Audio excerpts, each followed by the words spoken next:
Hello, everyone. You know it's that time of the week. It's Deploy on Friday. I've got Jim. Jim, have you recovered from last week? Are you healthy? I'm getting there. Yep, I think I'm there now. Back firing on all Perfect. cylinders. Yeah. How are you doing? How was your week? Yeah, really good. Really good. It's always nice when you sort of come back from a slow couple of weeks to kick some goals. So yeah, it's feeling good. Yeah. That's a Aussie expression for those who are not aware. Kicking goals is a AFL term, meaning you're doing well. So we'll provide the vernacular translations as needed. So for those of you who have never seen this show before, this is the show that basically covers the latest news and tech trends relating to Octopus Deploy over the past week. This is hosted every week on Friday, thus the name, by myself and Jim. And we just basically, we're a couple of idiots talking uninformed opinions about a bunch of things. So there you go.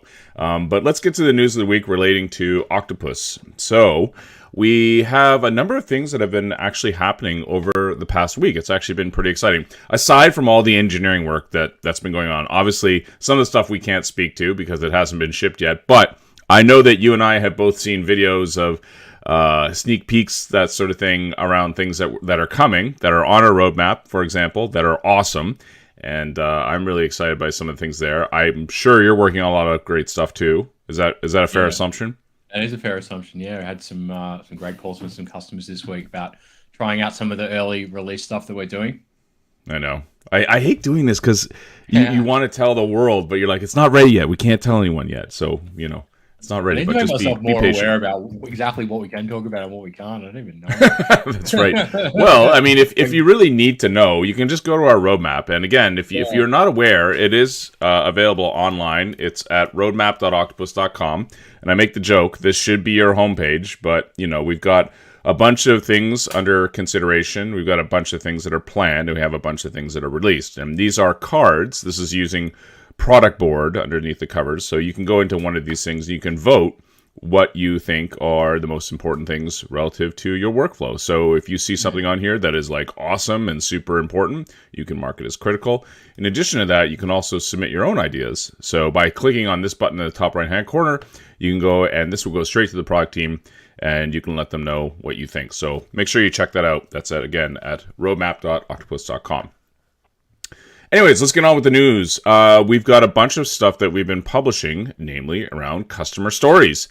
And as you can tell, we have a lot of successful customers with Octopus. They use it quite effectively. They do a lot of deployments with our technology, which is fantastic. You want to ship a lot, and you want to ship reliably and consistently and robustly. That's the name of the game when it comes to Octopus. And one of the customers that I wanted to point out is this one, Guestline. They recently did a case study with us. And so Guestline is they're a software company based out of the UK. And what they do is they provide a bunch of software services, and they offer a software product to not only hotel operators, but also guests.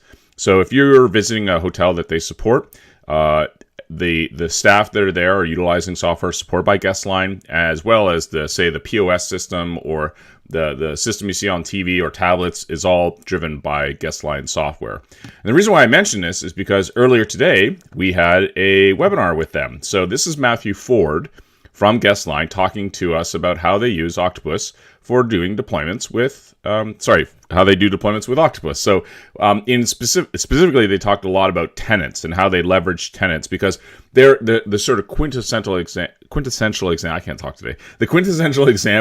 of how to utilize tenants relative to Octopus in a scenario driven by a software company deploying to high latency networks, unreliable networks. You know how bad internet is at hotels, right? So this is like the perfect example of how to utilize software effectively for the purposes of doing deployments. And so Matthew talked to us about how you can do deployments utilizing these tenants.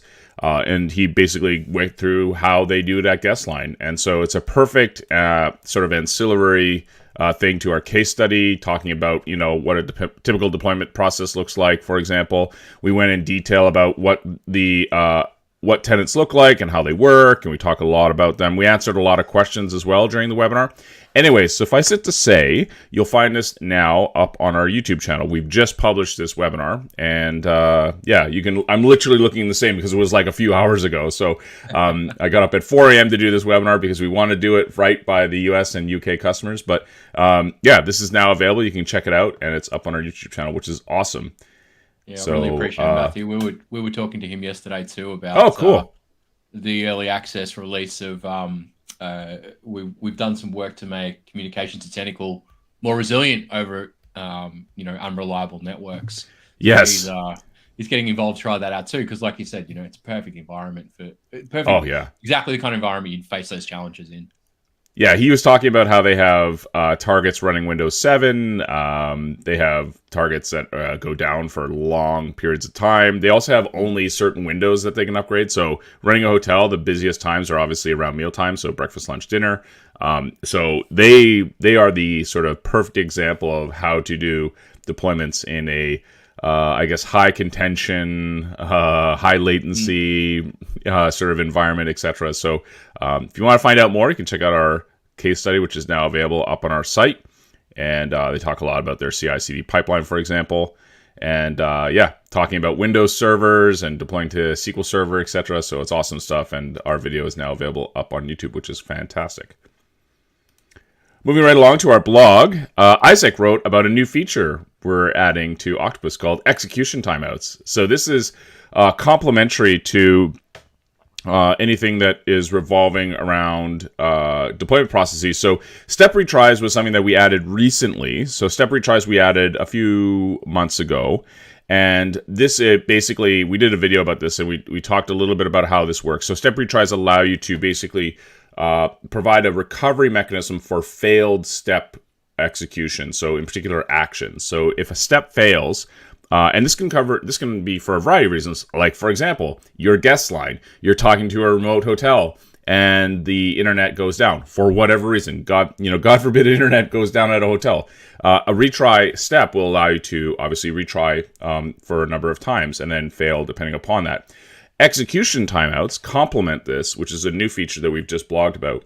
And what this allows you to do is basically determine, hey, has a step actually finished? Like, you can set a timeout period now for this.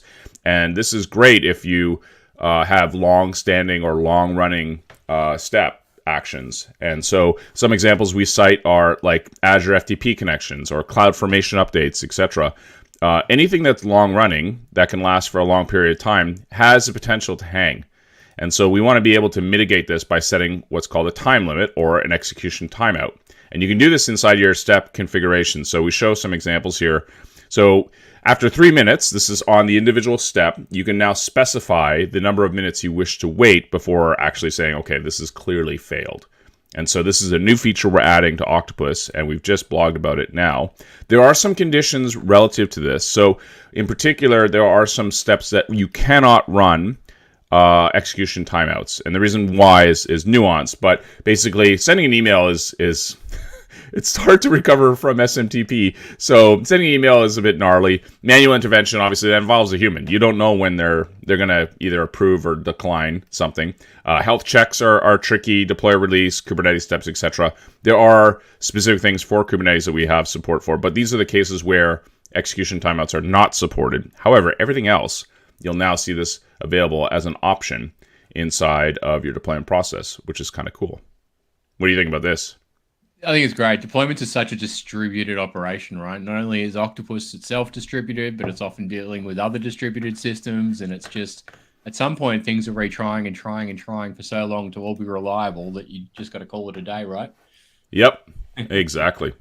So yeah, you'll find this up on our blog now. Isaac has written about this now, and so we'll likely do a video about this and talk a little, just show an example of it. But there's a GIF on here that you can check out, and that's execution timeouts, which is fantastic. Another blog post that was published recently was by Andy. He's writing a lot about tenants, multi-tenancy, and tenanted deployments, and this is the latest one he's written. He's written 3 now, called What Are Tenanted Deployments? And so we've been talking a lot about multi-tenancy lately at Octopus because we feel like a lot of folks need to know the story. it's interesting when you take a look at how our customers are using Octopus. When they're a smaller shop, I would maybe argue like less mature in terms of their adoption of Octopus relative to their deployments. They don't tend to use tenants. They kind of overlook the need for using it because they're like, why would I do this? It doesn't make sense. But the more mature folks who have been using Octopus for a long time, they're like, you won't take tenants from my cold, dead hands. Like, I love tenants. It's great. So the reason why we're talking about it is because they're trying to build awareness around this. Like, hey, this is a feature we've had for a while. Maybe you should leverage it. And we're adding all kinds of functionality to this as well. I'm going to touch my nose here as I say this. So you're going to see some really cool features come out about this. But Andy writes this blog post, what are tenanted deployments? So if you're all curious, like you've heard the term tenant. It's a long-standing term in software. It's been around for years. But the way that we approach multi-tenancy and the way that we talk about tenants is it depends on a variety of factors. So tenants can refer to, geos relative to a SaaS application, or it can be, slices of your application, for example. So there's a lot of ways to consider how you think about tenants relative to deployments. And so, there are, through this article, Andy talks about the benefits, the problems, etc. If you're all curious about reading this, you can check it out on our blog and find out more about the sort of problems that you can tackle relative to tenanted deployments or deployments in general, utilizing tenants as part of this. So that's another excellent blog post by Andy, and he's just writing up a storm, which is fantastic. This is a call to action that Kit and I put together. This was published yesterday up on our LinkedIn account. Basically, Kit is one of our program managers, and he and I did a quick video about what is happening relative to Kubernetes deployments. So, in particular, we're evaluating a couple of options that we have for doing deployments to Kubernetes. So, one of the ways in which we're looking to do Kubernetes deployments is to support Argo. So, Argo is the sort of way in which a lot of folks consider doing deployments via Kubernetes for management, etc. And we're looking to facilitate that through maybe a couple of options. These are two under consideration options. The first one being where maybe we create this thing called an Octopus agent that runs inside your cluster, and then that would host a variety of components that would then intercommunicate back in with Octopus server for deployments. The second option that we're looking is maybe you're running your own Octopus CD instances yourself, and you want to communicate through that same agent to those remote instances of Argo.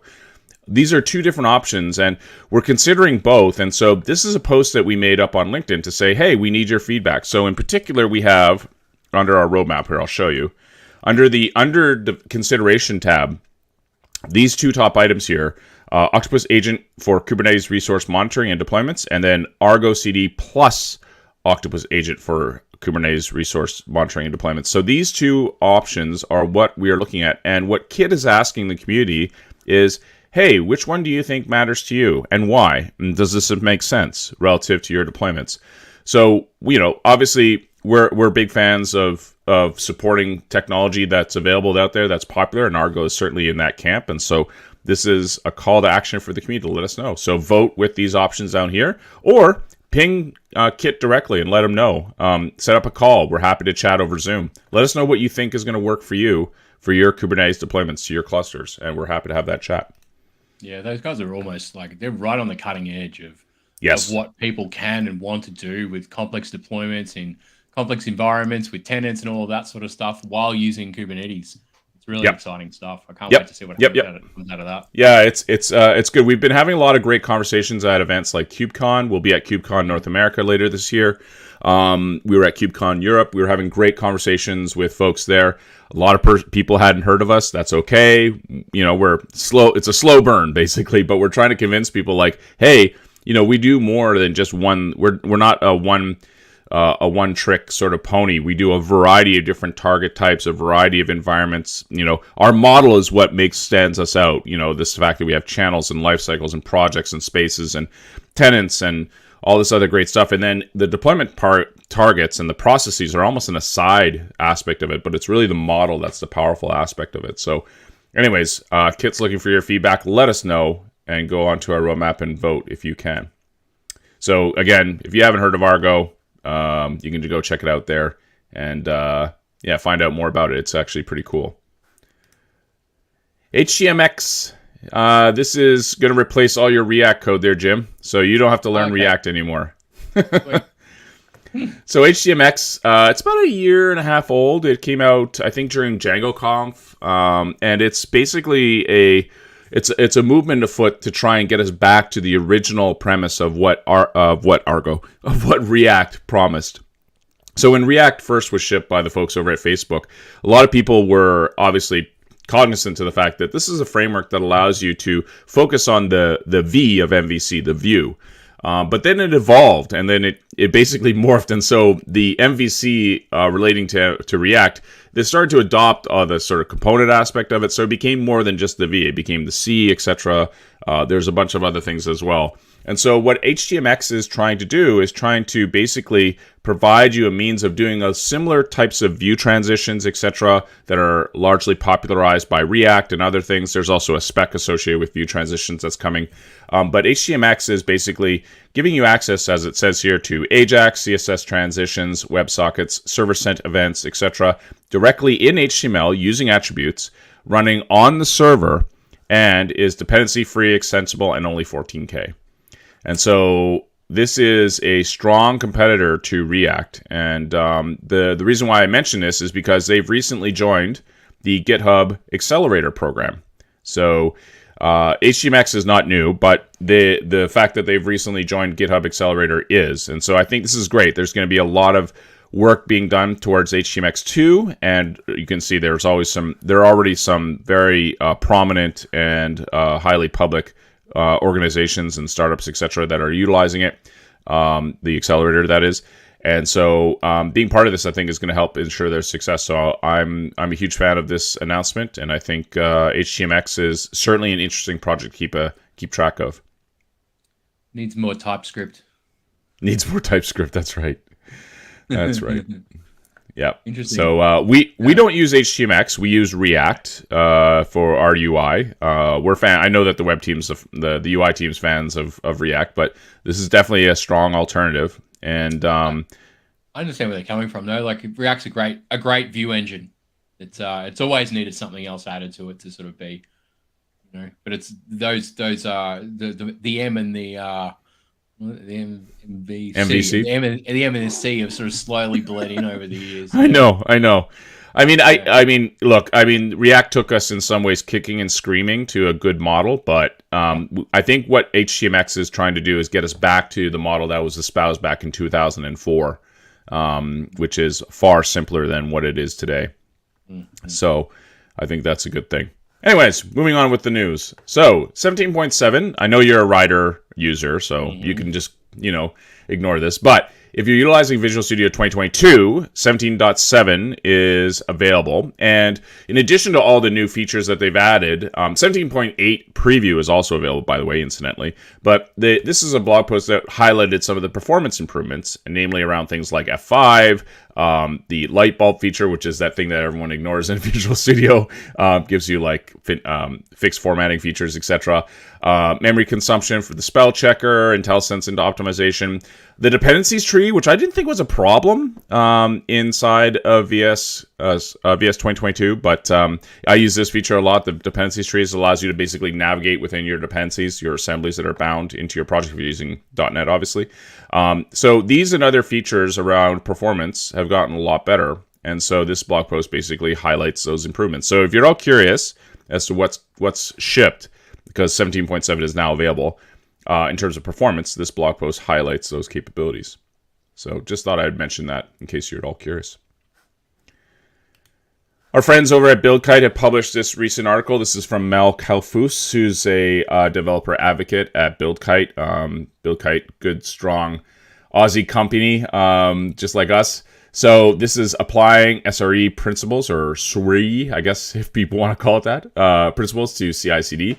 So SRE principles are, so site reliability engineers. These principles revolve around a bunch of various other acronyms, and how you can apply these to your CI/CD pipelines, I think, is an interesting sort of testament to how far we've come thinking about these pipelines. And so Mel has done a great job of including a variety of memes and GIFs, and I'm a huge fan of that. So when looking at the definition of SRE, especially how Google defines it, and talking about some of the tenets that are there, not Octopus tenets, but tenets relative to underpinning the SRE, it really comes down to, how they define things like service level objectives and indicators, etc., and how those can be applied relative to pipelines. And so if you're thinking about those and you're wanting to apply that knowledge set that you built up around practices involving SRE principles, etc., you can think of those in terms of CI and CD and the pipelines that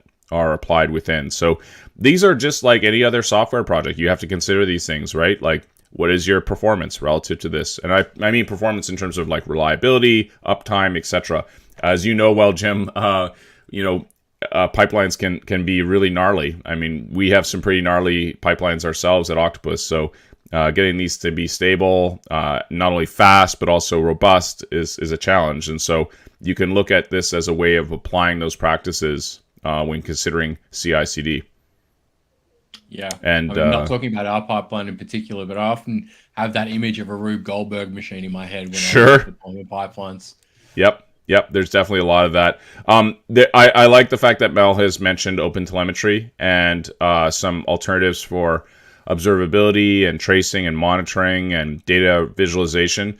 I might chuck in Grafana here, for example, but OpenTelemetry is a specification that defines the sort of things that you do around logs, metrics, etc.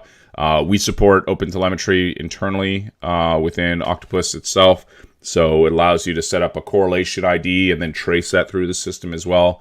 So lots of stuff there. That's definitely something that you should take into account when looking at sort of metrics relative to this. So it's a good article talking about how you can apply those same principles to CI/CD, which I think is great.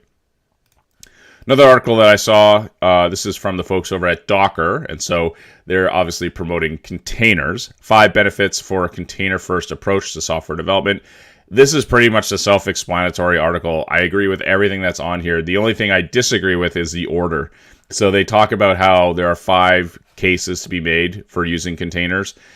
They mention faster developer onboarding and a proved productivity. If you're a developer, these are 1 and 2 easily for me. There are some ones that are probably a bit iffy in definition, like fewer bugs. Really? Okay. Maybe. But consistent and reliable performance relative to container execution, that is absolutely true. These are all the things that are espoused for utilizing containers. And so it definitely gives you a works on my machine case in case of containers. This one is not as well understood, SBOMs. So software bill of materials relative to containers, relative to the images that you're running. You can promote these as part of your established processes around these things. But software bill of materials, this is an evolving field here, but I think it's important to mention, and they do mention it here relative to that. So the reason why I mention this is if you're looking to move to containers, but you're having it, you're finding it a hard sell within your organization, this is a good article to cite as to why you want to move towards this, a container-first approach towards software dev. So this is from Ben Cotton over at Docker, and I thought this was an excellent article to mention. Of course, we already prescribed to this, so I'm not selling. We drunk the Kool-Aid on that one. Yeah, that's right. We use a lot of containers. In fact, we publish a lot of containers to Docker Hub. As I've said before, you can go to hub.docker.com, search for Octopus. You'll see a bunch of images that we have there as part of that. I do. Containers are one of my favorite things that have happened in the last 10 years, I reckon, though. I don't know, yeah. 10 years? Oh, well, containers, they were first in Linux, right? And then they got pulled out, and then people saw them as advantageous, and they've been around for at least a decade. 2013. There you go. Yeah. 10 years this year. Happy birthday, Docker. That's right. New Terraform integrations with ServiceNow, GitHub, Confluent, VMware, Cisco, and more. So these are being updated. We, in fact, use some of these providers. Namely, the GitHub provider we use ourselves. So GitHub has recently updated its provider. And also Actions. So GitHub has this is the sort of premise here. The GitHub Actions and pipeline template for Terraform Cloud implementations, CI/CD pipelines, best practices for Terraform Cloud. This is something that they've recently added, but we utilize a provider for that, which is great. Having a provider for these systems is awesome. But if you're at all curious as to what's available here, this article goes through it. So you can see the various providers that have been recently published and or updated. I don't use Cisco anymore. Back in the day, if this was 1995, I'd be really excited, but of course Terraform wouldn't exist. But these and other sort of solutions are available there, and yeah, definitely stuff worth checking out. So more integrations, more improvements, more awesome with Terraform. Podman is a tool that is really useful for folks who are managing containers, pods, Kubernetes, images, etc. Recently, they've announced a new shell. So Podman SH is a login shell that they've just announced. This is with Podman 4.6. And it's basically a login shell that allows you to utilize the container management capabilities of Podman. So Podman SH allows you to basically target this via the terminal, which is awesome. Give me text, UI, what is it? TUI before UI, or what is it? Text before UI. Just give me the textual version first before I start drawing pretty pictures on top. So admins will be able to use this. They'll be able to obviously run script commands through this, so they'll be able to automate a lot of this functionality. And so if you're a fan of Podman and you're looking for something to use relative to your automation scripts, possibly Octopus, for example, this would be something that you could check out. And so they talk a little bit using some examples of how to manage your containers, your pods, etc. via this new tool. So this is now available to us, which is awesome. So that's up at podman.io. Some minor updates here as well around GitHub. I seem to find that the GitHub updates these almost as frequently as the TypeScript and VS Code teams. So issues and projects are this sort of 1-2 punch combination you see a lot with updates relative to GitHub. They're making a huge push in projects in particular. Some unnamed, those who shall not be named solutions are getting a run for their money. So GitHub issues have been updated, so you can now, for example, slice various projects by a certain field, so you can do lookups based on labels or assignees, which is great for project management. Updates to issue forms. So namely, you can define now issue template YAML form definitions. So if I take a look at this here, so this is, you can now define an issue template for example, like a bug. So this is a YAML description that allows you to define this template for issues. And not only that, you can also annotate inside of that description various other aspects as well that will appear up in the UI. This is wonderful because I utilize templates quite a bit in GitHub. They're super useful. And yeah, definitely something worth checking out. If you're not using templates inside your GitHub projects, you're really missing out in terms of some productivity wins for your repos. Some updates also for projects as well. Just a minor update, but as I said, they're constantly updating these things, so that's great to see. Another update. Oh, sorry, I didn't mean to interrupt. Go ahead. I was just saying I love a good template. Like actually a good template really helps.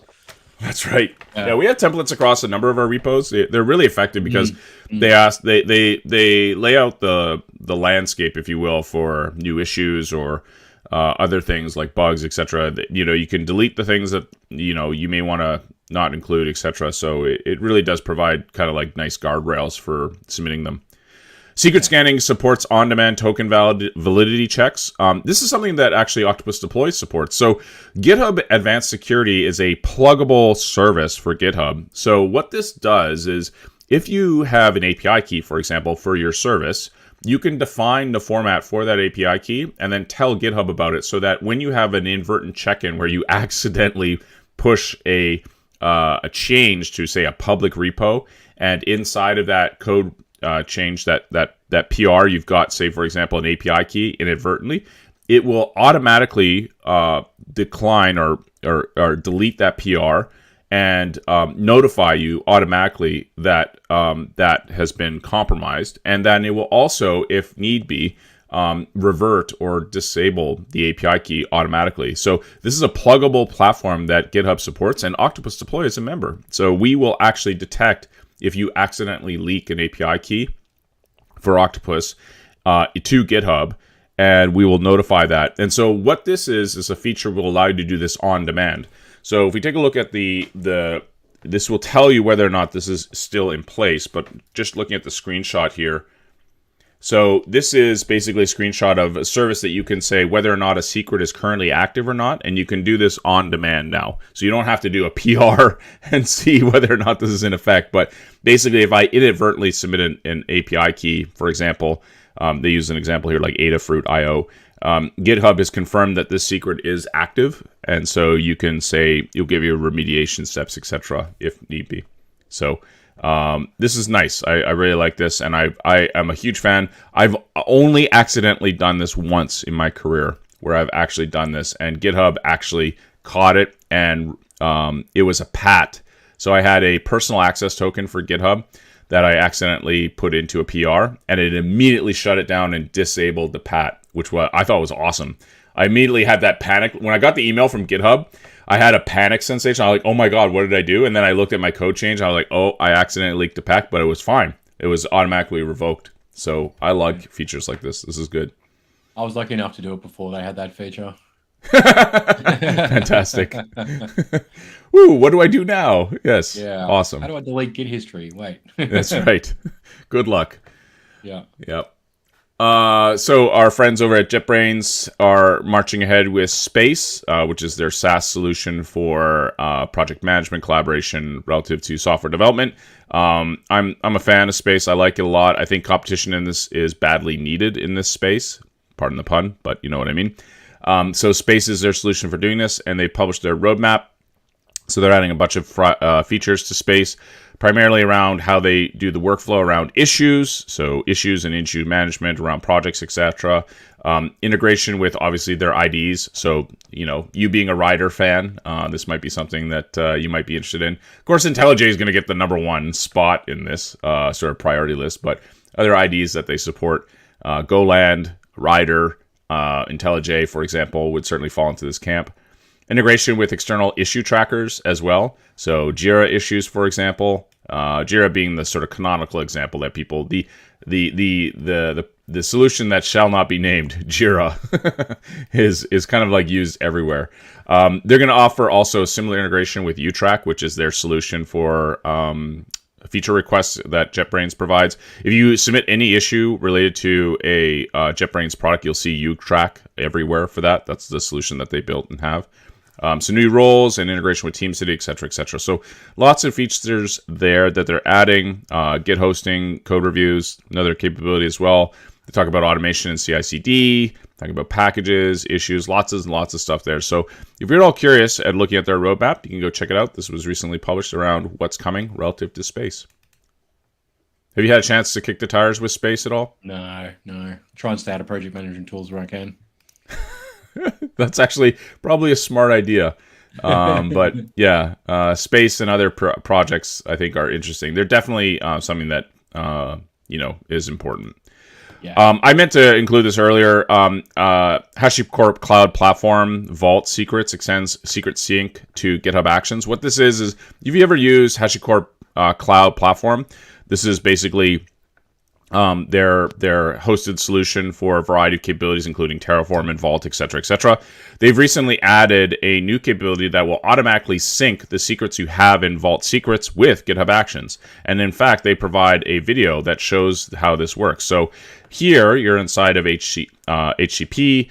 Here are your secrets, and then you enable GitHub Actions. I know this is going quick, but you enable a GitHub app. Within GitHub, you give it sort of RBAC or role-based security access permissions to the repository. You'll notice here that the secrets are empty.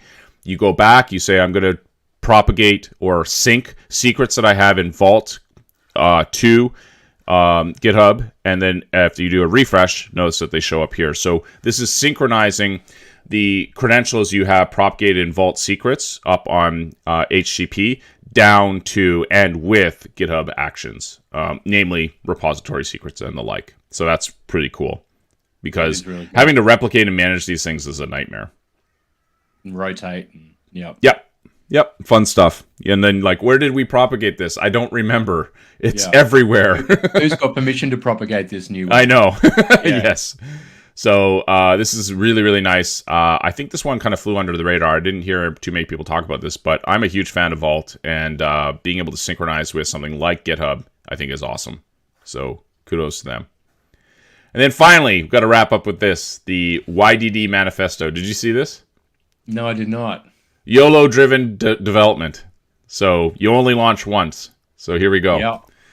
All right, so embrace the unknown. Why waste time on planning, analysis, and careful consideration? YOLO-driven development thrives in the realm of ambiguity. Jump headfirst into coding. What's that? Yep, I'm in. That's right. You had me at hello. Yeah. Number 2, all-nighters over all sprints. So who needs sleep when you have a looming deadline? Forget about the delicate balance between work and life. YOLO-driven development encourages a marathon coding sessions fueled by caffeine and sheer determination. Burnout is for the weak. This speaks to me. Code first, test maybe later.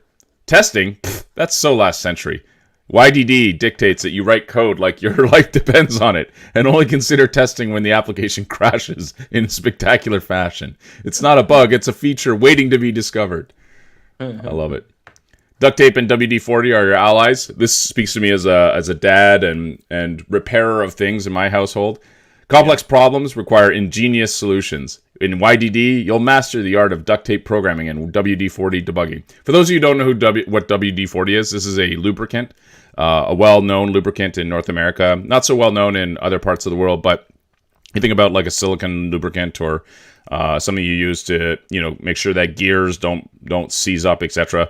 WD-40 and duct tape. These are the sort of two canonical pieces of engineering technology every middle-aged man has in his garage. So your code base will be a monument to human ingenuity, even if it's held together with a virtual spit and glue. Scope creep. There goes my voice. Scope creep is your muse. Fix scope. Nah, we prefer the thrill of never-ending scope creep.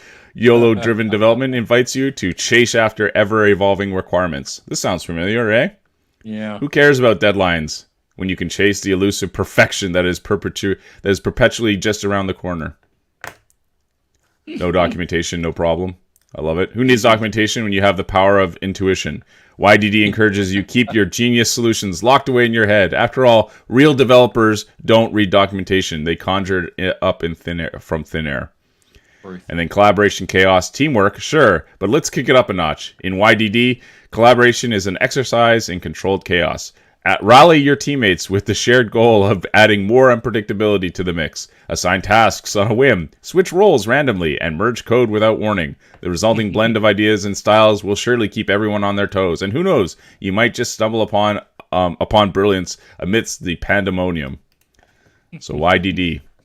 I like this. This is good.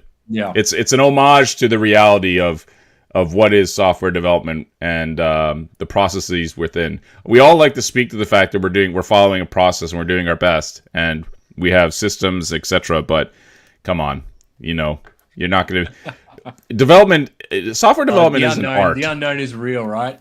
Yes, it is. So what do you think? Are you going to adopt this? Are you going to be a convert, go around and espouse this? I think I might have written it. in a caffeine-fueled binge. No, not really. Stupor. That's right. Yeah. I love it.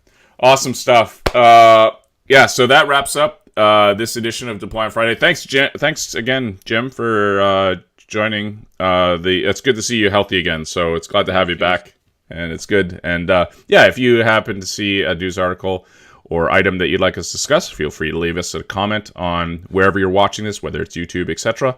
And we'll see you next time on the next edition of Deploy on Friday next week. Take care.